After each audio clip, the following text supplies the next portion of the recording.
2.5 feet of snow.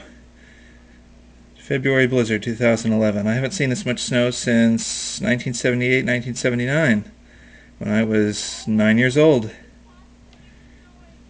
Lest you think I'm horrible, Melissa and Max are shoveling after I've done the entire driveway with a combination of shoveling and snow plowing.